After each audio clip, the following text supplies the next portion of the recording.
Kamu tahu nggak? Di tahun 2024, lebih dari 60% pria di atas usia 60 di Jakarta mengeluh susah buang air kecil, sering lemas, bahkan kehilangan rasa percaya diri. Tapi yang mengejutkan, banyak dari mereka nggak sadar bahwa semuanya bisa dimulai dari satu hal kecil. Penis mereka sendiri. Raka, itu bukan sekadar usia. Itu tanda bahaya yang bisa kita ubah.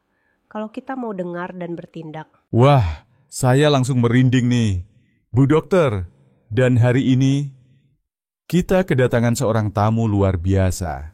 Spesialis geriatri dengan lebih dari 30 tahun pengalaman menangani kesehatan orang tua. Penulis buku Sehat di Usia Emas. Sekaligus penyusun program Alzheimer Nasional Indonesia. Dr. Siti Setiati. Tapi sebelum kita lanjut, aku pengen tahu nih, kamu lagi nonton dari mana nih? Medan, Surabaya, Makassar, atau mungkin dari desa kecil di Kalimantan Barat? Tulis komentar dengan usia kamu ya. Aku benar-benar pengen kenal kamu lebih dekat. Semua komentar bakal aku baca, dan aku usahakan balas satu persatu. Bangun pagi tapi lemas, susah buang air kecil, itu bisa jadi sinyal bahaya dari tubuhmu. Banyak pria usia 60 ke atas di Indonesia merasa ini hal biasa. Tapi kamu tahu nggak? Ini bisa jadi tanda awal masalah jantung, diabetes, bahkan gangguan prostat. Raka, itu bukan cuma soal umur. Itu peringatan yang jelas dari tubuh. Dan seringkali kita abaikan begitu saja. Waduh, saya kira cuma saya aja yang ngerasa kayak gitu. Tapi kalau dokter bilang ini bisa jadi sinyal awal penyakit serius, saya merinding, Bu. Dan lebih mengejutkan lagi, Raka, sinyal itu sering datang dari bagian tubuh yang paling sering diabaikan, penis. Hah? Penis? Ya, penis bukan sekadar organ reproduksi. Dia adalah cermin dari kesehatan jantung, hormon, dan sistem saraf kita. Tapi Bu, banyak pria merasa malu atau nggak nyaman buat perhatiin itu. Justru itu masalahnya. Kita terbiasa diam, tapi saya ingin kita ubah cara pandang itu. Saya punya pasien, Pak George, now 7 tahun. Dia cerita ada bercak kecil di kulit penisnya. Ternyata itu infeksi ringan, tapi kalau dibiarkan bisa jadi sangat serius. Wah, untung dia periksa ya. Sangat beruntung, karena tindakan dini menyelamatkan fungsi dan martabatnya. Jadi langkah pertama, inspeksi pagi. Maksudnya, bangun pagi, langsung periksa? Iya, sebelum pipis. Luangkan waktu 30 detik, lihat bentuk, warna.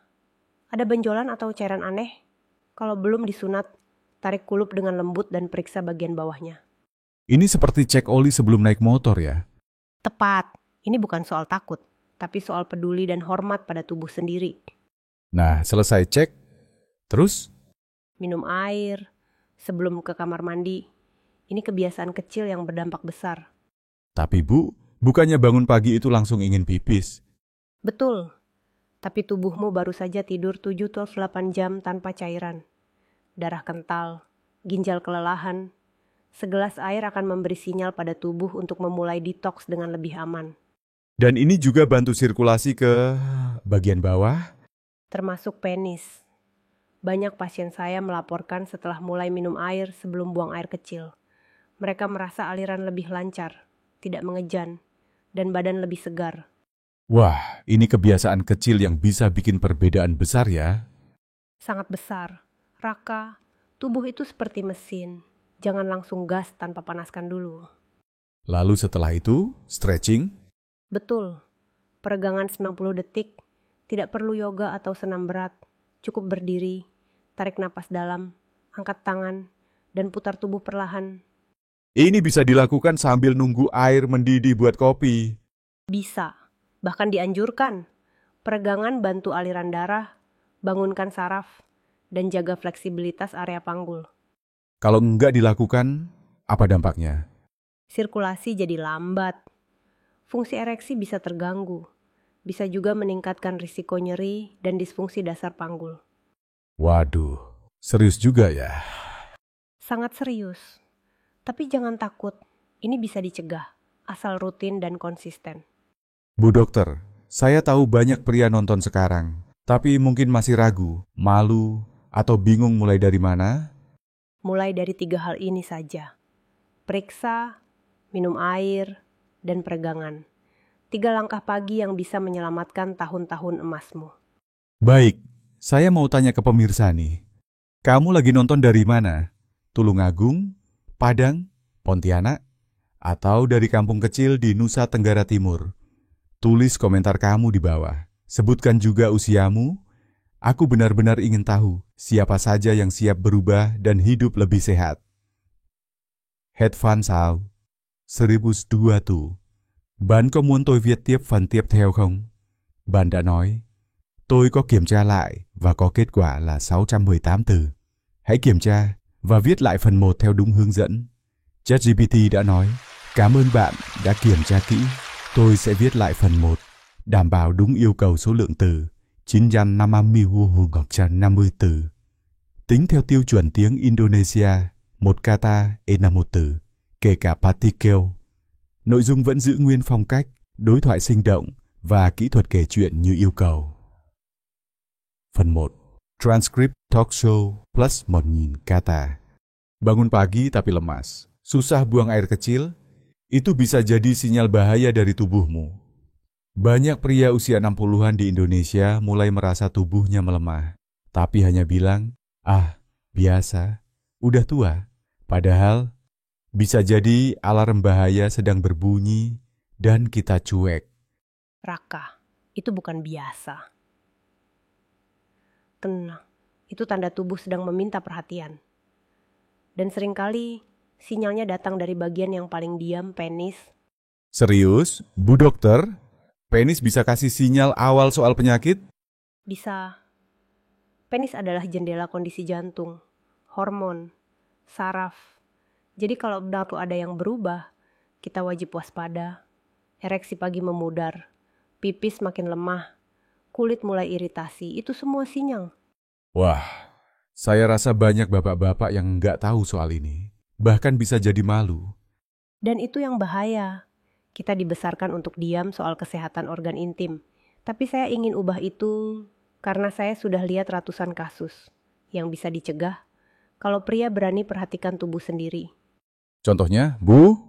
Pak George, 67 tahun, pensiunan guru dari Yogyakarta. Beliau lihat bercak kering di ujung penis.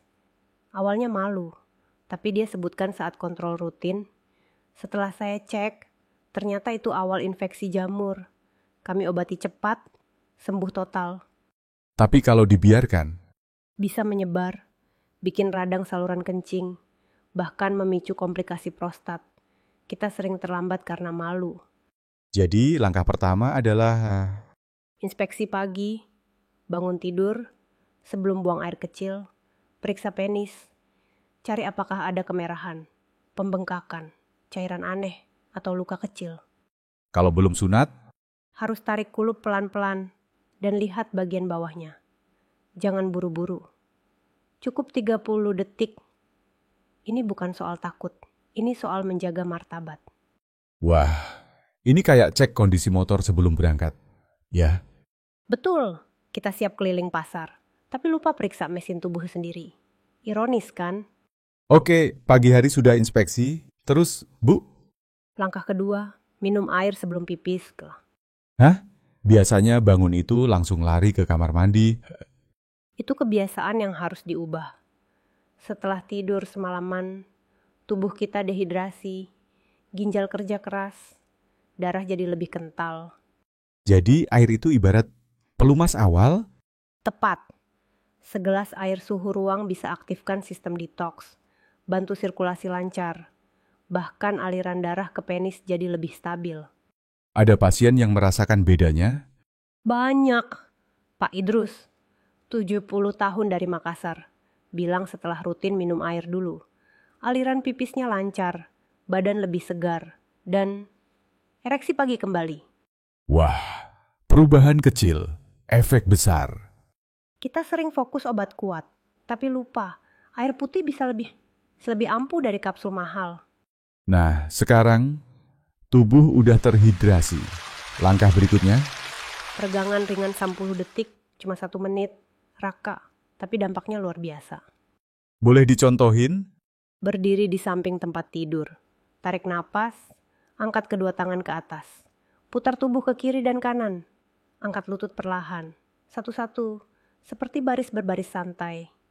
Wah, ini bisa sambil nunggu air panas buat kopi. Benar. Darah mulai mengalir ke panggul. Saraf bangun. Tekanan otot dasar panggul berkurang. Kalau enggak dilakukan, Bisa bikin sirkulasi ke penis tersendat. Dan lama-lama, fungsi ereksi menurun. Itu sering terjadi, tanpa disadari. jadi stretching ini seperti starter motor. Tepat, mesin dingin harus dipanaskan pelan-pelan. Jangan langsung gas, sama seperti tubuh kita. Bu Siti, banyak yang nonton dari seluruh Indonesia sekarang. Boleh saya ajak mereka ngobrol? Silakan, Raka. Kamu lagi nonton dari mana nih? Samarinda? Solo? Mungkin dari desa kecil di Flores Timur? Tulis komentar ya. Sebut juga usiamu. Karena aku pengen tahu siapa aja yang siap mulai hari besok dengan 3 langkah sehat. Inspeksi, minum air, dan peregangan. Wah, Bu Dokter, saya merasa baru bangun, tapi udah dapet 3 kunci penting pagi ini. Tapi jujur, saya penasaran. Soal ereksi pagi, banyak pria usia 60 ke atas yang nggak terlalu peduli lagi. Itu masih penting? Penting sekali. Raka, ereksi pagi adalah salah satu indikator paling jujur dari kesehatan tubuh pria. Tapi sayangnya, banyak yang justru mengabaikannya, atau malah merasa malu membicarakannya. Jadi kalau nggak ada ereksi pagi, itu bahaya? Bisa jadi. Ya, ereksi pagi menunjukkan bahwa sirkulasi darah ke penis lancar, hormon testosteron stabil, dan sistem saraf berfungsi baik. Kalau tiba-tiba hilang atau melemah selama berminggu-minggu, itu bisa sinyal awal masalah jantung, diabetes, bahkan gangguan saraf. Waduh, saya kira itu cuman faktor usia. Ternyata bisa jadi alarm serius ya. Saya pernah tangani Pak Ray, 72 tahun, dari Bandung. Beliau bilang udah setahun gak bangun dengan ereksi. Katanya, ya wajar lah. Bu, umur segini. Tapi setelah saya periksa, ternyata ada penyempitan pembuluh darah halus, gejala awal penyakit jantung. Serem juga ya. Tapi kabar baiknya, karena diketahui dini, beliau bisa ubah pola makan, jalan kaki setiap pagi, dan sekarang fungsi tubuhnya membaik drastis. Semua karena beliau mau mendengar sinyal dari tubuhnya. Jadi kita nggak perlu catat tiap pagi ya. Cukup sadar dan perhatikan. Betul, jangan jadikan bahan bercanda atau diabaikan. Ini bukan soal seks semata, tapi soal fungsi vitalitas tubuh secara keseluruhan. Nah, tubuh sudah kita cek, sirkulasi lancar, ereksi sehat. Sekarang soal mandi, banyak pria suka gosok-gosok kuat. Sabun wangi, air panas, aman nggak? Bu? Hati-hati, ini yang banyak disalahpahami. Langkah kelima, bersihkan penis dengan lembut, jangan berlebihan. Maksudnya bisa kebersihan malah jadi penyebab masalah? Betul, kulit penis itu sangat sensitif. Kalau kita gosok terlalu keras, pakai sabun keras atau air panas, bisa hilangkan lapisan pelindung alami kulit. Akibatnya, kulit kering, iritasi, bahkan infeksi. Saya pernah dengar teman saya ngeluh perih setelah mandi, kirain karena penyakit. Ternyata mungkin karena sabun. Tepat. Banyak pria datang ke klinik mengira kena infeksi serius. Padahal cuma iritasi dari sabun yang terlalu kuat, apalagi yang pakai sabun wangi-wangian. Itu musuh bagi kulit sensitif. Jadi harus pakai sabun apa? Gunakan sabun ringan tanpa pewangi. Bahkan kalau bisa, cukup air hangat saja. Dan kalau belum disunat, tarik kulup perlahan. Bilas bagian dalamnya, tanpa digosok kuat. Ini kayak kita nyuci buah lembut, ya? Persis. Bayangkan seperti membersihkan pisang matang. Kalau kamu tekan terlalu keras, kulitnya rusak. Sama seperti penis, terutama di usia lanjut. Waduh, Bu, Analoginya bikin saya ngerasa bersalah. Dulu tiap mandi saya anggap itu bagian kotor, jadi harus disikat kuat. Itu pemahaman yang salah kaprah. Penis bukan kotor. Ia bagian tubuh yang harus dihormati dan dirawat dengan perhatian, bukan dengan rasa malu atau jijik. Wah, banyak yang harus kita ubah ya. Bukan cuman kebiasaan, tapi cara pandang. Tepat sekali, Raka. Kita tidak bisa menjaga apa yang kita anggap tidak layak dijaga. Kalau kita rawat tubuh dengan hormat, tubuh pun akan memberi kita kekuatan dan martabat hingga usia lanjut. Nah, saya mau tanya penonton lagi nih. Kamu yang nonton sekarang, jujur ya. Terakhir kali kamu perhatikan kondisi penis kamu kapan? Tadi pagi? Seminggu lalu? Atau jangan-jangan belum pernah? Jangan malu, tulis di komentar. Karena dengan terbuka, kita bisa sama-sama belajar dan berubah. Dan buat kamu yang belum tahu sabun apa yang aman, coba tulis juga. Nanti saya dan tim akan bantu jawab satu-satu. Bu Siti, kita udah bicara soal inspeksi pagi, minum air, peregangan, ereksi pagi, sampai cara membersihkan yang benar. Tapi saya penasaran banget. Kalau soal makanan, apa ada pengaruhnya buat penis? Raka, itu pertanyaan bagus. Dan saya senang kamu angkat. Karena langkah ke-6 adalah sarapan sehat untuk penis. Hah? Sarapan buat penis? Itu beneran? Iya, apa yang kamu makan pagi hari bisa langsung memengaruhi kadar hormon, sirkulasi darah, dan kesehatan prostat. Dan faktanya, banyak pria Indonesia masih sarapan dengan gorengan, nasi uduk, atau roti tawar dengan selai manis. Enak sih, tapi bisa jadi racun jangka panjang. Wah, itu sarapan favorit banyak orang, termasuk saya kadang. Saya tidak melarang sesekali, tapi bayangkan tubuhmu seperti mesin. Kalau tiap pagi dikasih minyak bekas dan gula tinggi, lama-lama rusak. Penis juga butuh bahan bakar berkualitas. Jadi, makanan seperti apa yang mendukung kesehatan organ vital pria? Sarapan dengan serat, lemak sehat, dan antioksidan. Misalnya, semangkuk oatmeal ditabur pisang iris, tempe panggang, dan segelas air kelapa. Itu kombinasi luar biasa untuk aliran darah, hormon, dan energi pagi. Opa ahsemu. Wah, saya pikir air kelapa cuma buat haus habis lari. Banyak yang pikir begitu. Padahal, air kelapa bisa bantu turunkan tekanan darah dan jaga elektrolit alami tubuh. Dan pisang mengandung kalium tinggi yang bantu jaga sirkulasi. Jadi kalau tiap pagi sarapan kayak gitu, efeknya terasa? Saya punya pasien, Pak Thomas, 68 tahun. Beliau cuma ubah sarapan dari nasi goreng ke oatmeal dan tempe. Dalam 4 minggu, beliau bilang, "Dok, saya lebih semangat, ereksi lebih stabil, dan pipis nggak ngos-ngosan lagi." Wah, saya yakin banyak pemirsa sekarang mulai mikir soal sarapan besok pagi. Dan ingat, jangan nunggu ada masalah baru berubah. Mulailah dari yang kecil. Meja makan adalah tempat pengambilan keputusan penting untuk tubuh kita. Jadi makanan pagi bisa bantu kita hindari obat kuat. Bisa, bahkan bisa lebih efektif, asal konsisten. Makanan alami memberi efek stabil dan jangka panjang. Nah, setelah sarapan sehat, biasanya banyak yang duduk lama, baca koran, main HP, itu berbahaya juga? Sangat berbahaya. Itu sebabnya langkah ke-7. Kurangi duduk, tambah gerak, terutama setelah sarapan.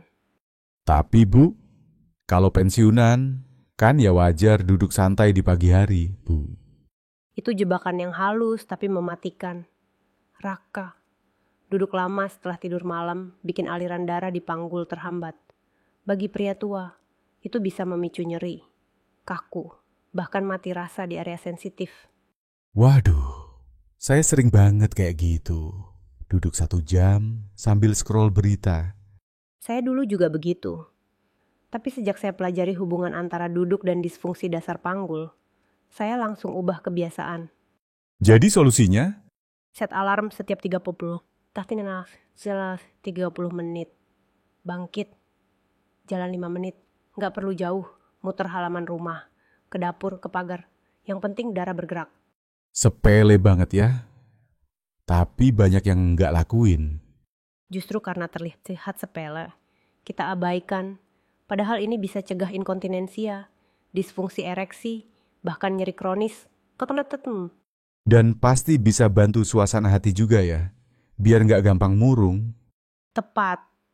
Gerakan kecil pagi hari bisa tingkatkan endorfin, buat kita merasa aktif, berguna, dan jadi lebih semangat ke masjid atau pasar. Wah, saya suka banget kalimat terakhir itu. Karena banyak bapak-bapak yang sekarang udah nggak ke masjid lagi, padahal dulu aktif. Karena mereka merasa tubuhnya sudah habis, padahal tubuh kita belum selesai, asal kita mau rawat. Bu Siti, saya mau tantang pemirsa sekarang. Kamu yang nonton, berani nggak ubah sarapan besok? Coba tempe, pisang, dan air kelapa, terus jalan kaki sebentar habis makan, lalu tulis di komentar. Saya siap berubah. Aku tunggu ya. Bu Siti, 7 langkah tadi luar biasa. Tapi saya tahu, banyak pria usia 60-an, 70-an yang masih berkata, semua ini percuma. Saya udah tua, udah nggak bisa apa-apa. Raka, itu kalimat paling menyakitkan yang sering saya dengar dari pasien. Dan tiap kali saya dengar, saya jawab, tubuhmu mungkin lelah, tapi hidupmu belum selesai. Waduh, kalimat itu dalam sekali, Bu. Saya pernah duduk di depan seorang pasien, Pak Hendro, 75 tahun dari Semarang. Beliau bilang, saya nggak bisa ke masjid lagi, malu, pipis suka bocor, ereksi sudah hilang, badan lemas. Saya tatap matanya dan tanya, apakah Anda masih sayang sama istri Anda? Beliau diam, lalu menangis. Ya Allah, saya merinding dengarnya. Ternyata bukan soal pipis atau ereksi, tapi soal harga diri, soal rasa dibutuhkan, dan banyak pria merasa martabatnya hilang seiring tubuhnya melemah. Padahal, martabat itu bisa kita rawat kembali, asal kita mulai dari hal-hal kecil. Jadi 7 langkah tadi bukan cuma soal fisik, ya? Bukan, itu pernyataan bahwa kita masih hidup, masih memperhatikan, masih peduli. Tapi gimana kalau keluarganya nggak peduli? Atau malah bilang, Bapak lebay banget? Itu kenyataan pahit. Banyak pria tua merasa sendirian. Tapi, Raka, perubahan nggak harus nunggu dukungan. Kadang, saat kita berubah, orang di sekitar baru mulai ikut peduli. Seperti air kelapa ya, diam-diam segar, tapi kuat. Hahaha, bagus analoginya. Dan jangan lupa, perubahan besar dimulai dari kesadaran kecil. Cuma 30 detik inspeksi pagi, cuma 1 gelas air, cuma 1 gerakan lutut. Tapi efeknya bisa ubah cara kita menjalani hari. Dan hari yang sehat bisa ubah minggu, minggu yang sehat. Ubah tahun, tahun yang sehat. Ubah hidup. Persis. Kita tidak harus jadi muda lagi. Tapi kita bisa tetap kuat, aktif, dan berarti saya tuh selalu bilang, menjadi tua itu pasti, tapi menjadi lemah itu pilihan. Bu Siti, kalau saya boleh jujur, talk show hari ini bukan cuma informatif, tapi menyentuh hati. Terima kasih, Raka. Dan saya ingin titip satu pesan terakhir untuk para pria Indonesia di luar sana. Kamu mungkin merasa tubuhmu berubah. Pinggang sering nyeri, pipis mulai lambat, ereksi tidak seperti dulu. Tapi itu bukan akhir, itu permulaan.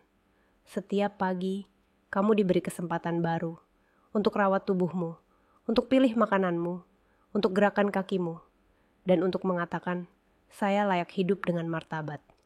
Bu Siti, boleh saya ajak pemirsa satu kali lagi? Silakan, Raka. Kamu yang nonton sampai detik ini, saya tahu kamu bukan orang sembarangan. Kamu peduli, kamu berani. Sekarang, tulis di komentar, saya mulai besok pagi. Tulis juga kota asalmu, karena saya percaya. Perubahan besar bisa dimulai dari desa kecil di Wajo, atau gang sempit di Surabaya.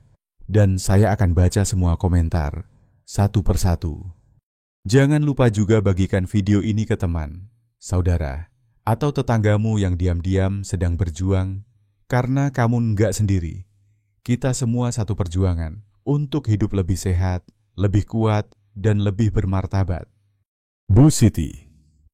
Saya tadi malam sempat baca komentar dari episode kita sebelumnya. Banyak yang bilang, saya baru sadar, ternyata tubuh saya berusaha bicara tiap pagi. Luar biasa ya. Dan itu yang saya harapkan. Raka, kesadaran. Karena perubahan dimulai bukan dari rumah sakit, tapi dari rumah kita sendiri. Bahkan dari kamar tidur. Sebelum kaki menyentuh lantai. Kalau kita pikir-pikir, semua langkah tadi sangat sederhana. Tapi kok kayaknya selama ini kita abaikan? Karena kita terbiasa sibuk memikirkan orang lain. Anak, cucu, rumah tangga. Tapi lupa bahwa tubuh kita adalah kendaraan untuk tetap bisa memberi. Dan jika kendaraan itu rusak, kita juga akan berhenti bergerak. Jadi rawat tubuh bukan egois, tapi justru tanggung jawab. Tepat sekali. Kita merawat diri agar tetap bisa berfungsi. Tetap bisa sholat di masjid. Tetap bisa belanja di pasar. Tetap bisa bermain dengan cucu. Wah, jadi semangat saya sekarang. Apalagi tahu kalau pisang dan tempe itu bisa jadi senjata rahasia buat kesehatan. Hahaha. Benar, kita nggak butuh makanan dari luar negeri yang mahal. Tempe mengandung isoflavon dan protein tinggi, baik untuk hormon. Air kelapa bantu hidrasi dan jaga tekanan darah. Pisang kaya kalium, dukung sirkulasi. Makanan kampung bisa jadi perisai tubuh. Saya jadi ingat nenek saya, usia 88, masih kuat ke sawah. Sarapan cuma tempe goreng dan air kelapa. Itulah kebijaksanaan lokal yang sering kita lupakan. Kita mengejar yang modern, tapi justru kehilangan kekuatan alami dari tradisi kita sendiri. Jadi kunci panjang umur dan vitalitas sebenarnya udah ada di dapur kita. Betul, Raka. Tinggal kita sadar dan mulai gunakan. Kita nggak perlu sempurna, cukup konsisten. Bu Siti, saya tahu banyak bapak-bapak di luar sana yang ingin mulai, tapi masih takut gagal. Gagal itu bagian dari belajar. Yang penting bukan kesempurnaan, tapi niat dan tindakan kecil yang berulang. Wah, ini kayak latihan fisik juga ya. 1 langkah, 2 langkah. Lama-lama kuat. Betul. Dan saya ingin semua penonton tahu, kamu tidak sendirian. Ada jutaan pria Indonesia yang sedang berjuang sama seperti kamu. Mari kita mulai gerakan nasional. Bukan hanya tentang penis, tapi tentang martabat dan kualitas hidup di usia emas. Wah, saya suka banget istilah itu. Gerakan Nasional Hidup Bermartabat. Hahaha. Bagus, Raka. Dan semuanya bisa dimulai dari kamu yang nonton hari ini. Nah, saya tantang lagi ya. Buat kamu yang tadi udah tulis komentar, sekarang coba ajak 1 orang teman, kirim video ini ke dia. Dan bilang, ayo kita jaga tubuh kita bareng-bareng. Karena perubahan itu lebih kuat kalau dilakukan bersama. Dan jika kamu punya pertanyaan, pengalaman, atau bahkan keluhan, tulis di komentar. Saya dan tim akan baca dan jawab. Kita belajar bersama, kita kuat bersama. Jangan lupa klik tombol suka dan subscribe, karena masih banyak topik penting yang akan kita bahas bersama Bu Siti, terutama seputar kesehatan orang tua. Kamu nggak sendirian, saya di sini, Bu Siti di sini, dan kami percaya umur boleh naik, tapi semangat hidup harus tetap menyala. Bu Siti, sebelum kita tutup hari ini, saya ingin semua penonton benar-benar ingat, karena saya tahu banyak dari kita yang sering nonton, tapi lupa langkah-langkahnya setelah video selesai. Baik, Raka. Saya akan ulangi ke-7 langkah pagi yang bisa menjaga kesehatan penis, prostat, dan seluruh tubuhmu. 1. Periksa penis setiap pagi. 2. Minum air sebelum buang air kecil. 3. Lakukan peregangan 60 detik. 4. Perhatikan ereksi pagimu. 5.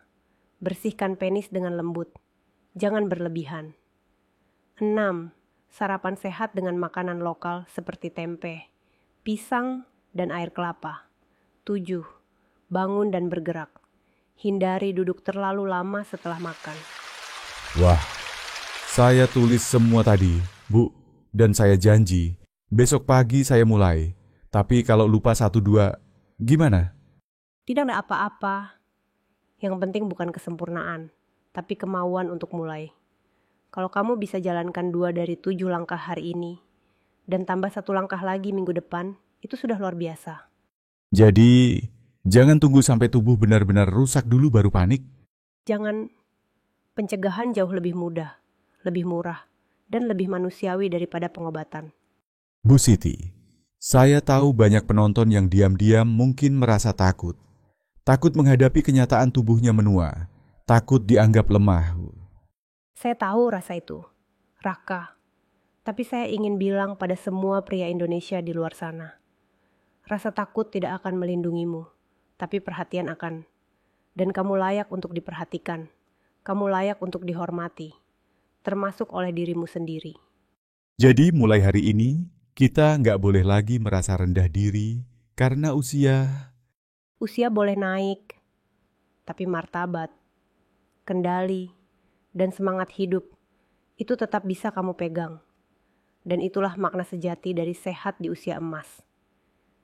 Kekemasan yenta. Buat kamu yang nonton hari ini, saya ingin tutup dengan satu kalimat yang saya pelajari dari Bu Siti.